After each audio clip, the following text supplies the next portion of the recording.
Pandemonium Toys has brought back that feeling you had as a kid when you spotted that new toy line on the shelf. Alternation action figures, humans, hybrids, heroes for a new generation. Ultra Maximus viewers get 10% off with code ULTRAMAX. Link in the description below. Shop now at Pandemonium Toys.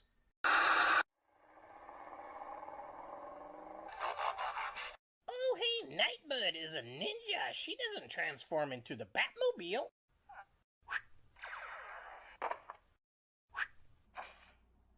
That was fucking awesome!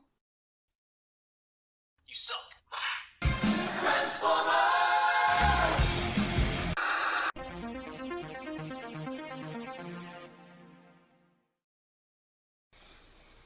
Hello YouTube, Ultra Maximus back with another toy review, and today we have something very fun. It's a Generations Selects Transformers War for Cybertron Trilogy Nightbird. Now, I picked this figure up from Big Bad Toy Store. I got it for $21.99 plus shipping and tax, which it all came to about 30 bucks total.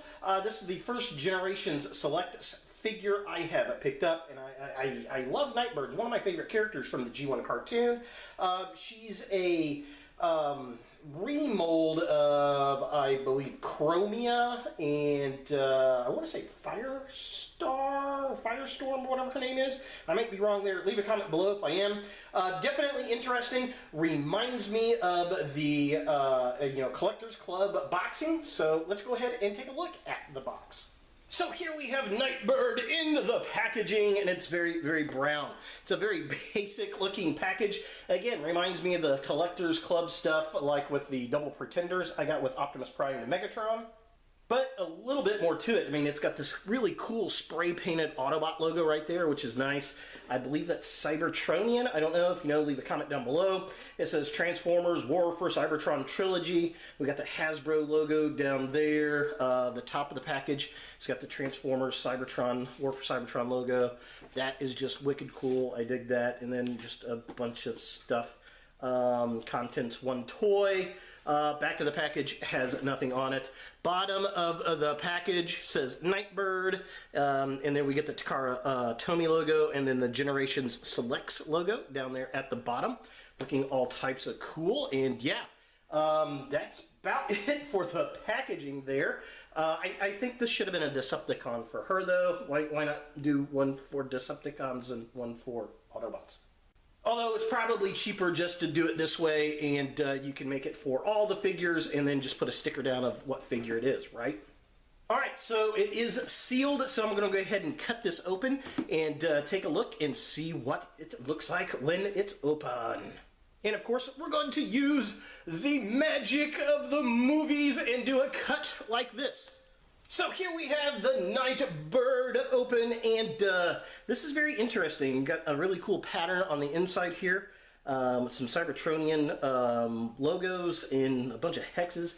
And then there she is right there, and she is so tiny, a lot smaller than I was anticipating, which shouldn't surprise me because Chromia was kind of small. And it's got her instruction sheet behind her there. I was really expecting foam like the Collectors Club, but I guess not, right? So yeah, there she is. Let's go ahead and get her out of the box and see what we think. So here we have Nightbird out of the packaging, and I gotta say, this thing feels like an eggshell. I totally see why this was not released on a retail manufacturer wide-scale release. Even though we get Chromia, which is the same mold as this, I saw a Chromia at my local Walmart where the hips were broken and they returned it and they just threw it back onto the shelf. And I get why. I mean, this thing just feels like it could snap at any point. These hips are terrible. When it's in this mode, when I go through the articulation here, I'll show you, there is no real articulation in that waist, and what happens is people try to twist it, and this hip piece just it'll break like that. Other fragile parts are at the upper shoulder up here. Feels like it's going to snap anytime. And when you're transforming, these pieces in the back that make up the vehicle feel like they could just break like that as well. Other issues I have with this figure, I'm bitching about this a lot, but I mean, come on, this was supposed to be designed for a kid, and it's obviously designed for an adult collector. You've got these little pieces here, and I'm going to take these off. These, I guess they're supposed to be like grenades that sit back there. Okay, so the problem with them, and I'm going to zoom in a little bit here, is they've got this little bean bracket right there, or peg, or whatever you want to call that, and they plug into this round piece here. And it's just, oh man, it just feels like they're going to pop off and get lost. The other issue I have, and I'm going to take all these components off here. Okay, there we go. So there's our Venom Blaster, which that unto itself looks okay.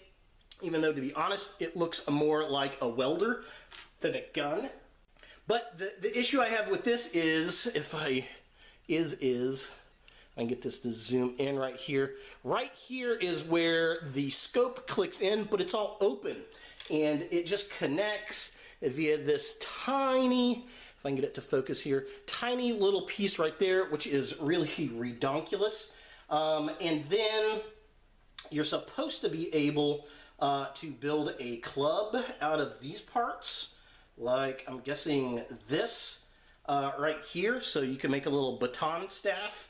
And yeah, I don't know. I feel like these need to be put back into a baggie, and then that way they don't get lost, because it really feels like it's going to get lost. Also, I would not trust putting the gun in her hand a lot, as the fingers are very, very thin. They remind me a lot of the Legends RC figure, and a lot of people had those break on them getting the gun in and out of that, port. So yeah, a lot of complaints about this figure. Again, I don't recommend this for a kid at all. I know I'm bitching, but this is definitely an adult collector piece. As far as the articulation goes, she can look way the hell up, and it scares me that her head's gonna like fly off this ball joint and get lost somewhere or break. But yeah, it's like super crazy how she can look around, so that's kind of cool, I guess. The arms do move up this way, they spin around. There is a mushroom peg at the shoulder, but be careful, like on this one, it feels like it's going to snap out of the socket, so I don't know, just be aware of that. She does have some articulation at the wrist, but that's really more for transformation. She does not have waist articulation, which is what breaks this piece off a lot. If I can get this to focus here. So yeah, see how this just kind of sits in front of this great big hip block area? It doesn't move, so be aware of that. Her legs kick up that far. They kick back relatively far, I guess, but the kibble gets in the way. There's a twist up there because it's a ball joint. She's got a single joint at the knee. If I can get it to focus, there it is. Single joint at the knee.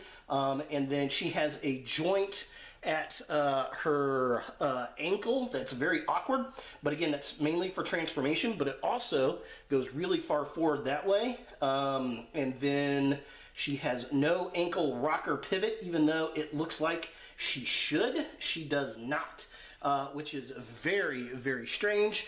But overall, I can't say it's a good figure. It freaks me out, and I'm afraid it's going to break. It's a neat looking figure, but that's about as best as I can go with it right now.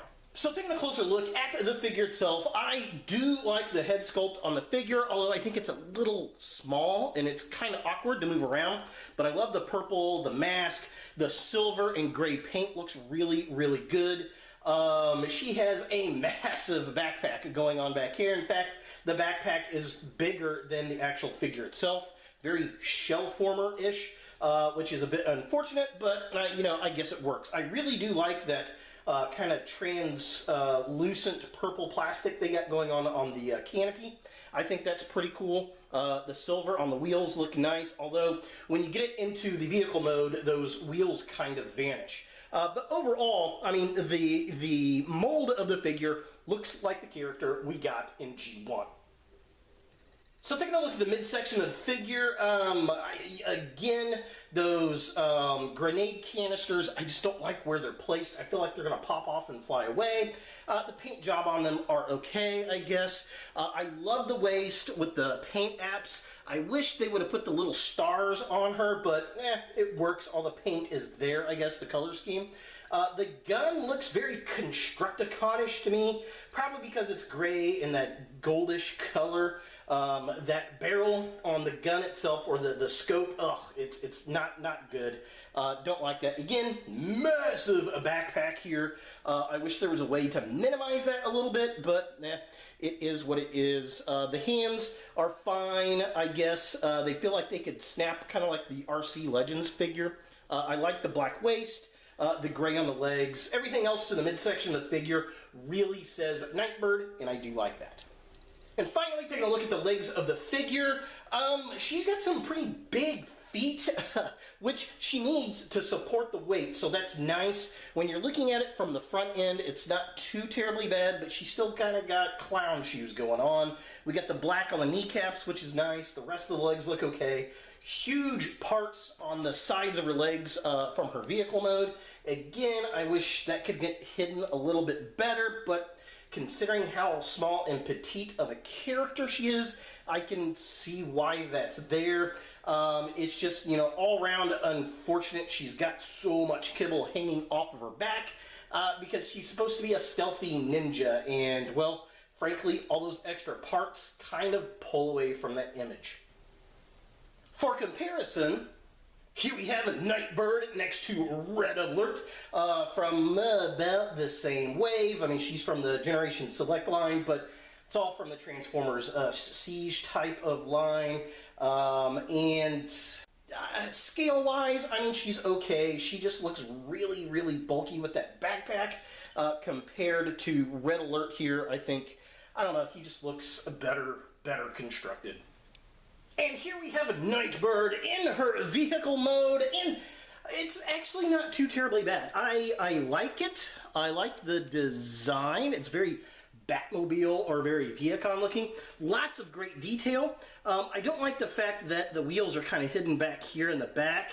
We unfortunately see some hands in the back here, and I will say that these tailpipes that are the gun or the grenade pieces fall off like that, so be aware of that. Again, not a good toy for kids. Transformation on this thing, very, very sketchy because it feels so thin. In fact, I don't have it quite, there we go. It feels so thin like it's going to snap off at so many points in the transformation, so be very, very careful with it. I do love this purple canopy they got going on here. That is gorgeous. The fact her body actually makes a nice little kind of rear engine piece going on there, and then we got the gun at the top, which, I mean, works for the Cybertron mode, I guess. I'm going to go ahead and take that piece off. Overall, I think it looks pretty cool. Definitely dig it. Got some nice detail, like I said, so just kind of a close-up. If I can get it to focus here. There we go. Yep, I like the headlights in the front, all of the detail on the side of the vehicle, that canopy. It's got a nice matte finish, which is very, very cool. But yeah, look at all that detail. Very cool, very nice. I do like their grenade canisters as the tailpipes back there. It matches the deco. They just fall off super easy, and I hate the fact that you can see the hands back there. That's just really unfortunate, but yeah, overall, definitely very cool. I love the, I guess, blasters right there. Those look kind of cool. Looks like there should be something plugged into them. But yeah, overall, definitely not a bad vehicle mode. Could have been worse, that's for sure. So is the Transformers Generations Select Nightbird something that you want in your Transformers collection? Well, I will say this. If you are a Nightbird fan and you want to get all of the official Nightbird figures, you're going to want to get this figure. If you are a kid, this is not a good toy. Absolutely not. This is an adult collector piece. I'm really kind of shocked because it's basically Chromia's build, just modified slightly, and I'm not too terribly surprised. Now, looking back, I saw a Chromia figure sitting at Walmart that got returned because the hips were broken on it. And I can see why. This is a fragile figure. I do not recommend this for kids under 16 years old at all. It will just break. Now, if you're an adult collector like me, it's not that bad, but be aware that if you're pretty heavy-handed with your Transformers, you're probably going to snap this thing. This is something I'm probably going to put back into the box it came in and just leave it there because I feel like it's that fragile. I feel like the hips are going to go out on it, it's going to fall over, and it's going to snap. That being said, it is pretty cool looking. I will give it that. I think it just missed the mark on a lot of things. The fragility of it, those little weapon canisters, and the piece that sits on her gun. I feel like those could get lost very easily too. And they were just, I don't know, badly designed. This is such an afterthought figure, I think, that I don't know. I want to say I'm surprised that they put it out, but I'm not really. Again, with all that complaining said, it's an okay figure for an adult collector. If you're a Fairweather fan, super easy to pass. I will say, it's a good thing it's not that expensive. So there she is, Nightbird from Transformers War for Cybertron Siege. Hey guys, thanks for watching. If you like this video, thumbs it up. If you hate this video, thumbs it down. To watch more Ultra Maximus, click on the links to the right. Don't forget to subscribe and share, like us on Facebook, and look for more videos in the future.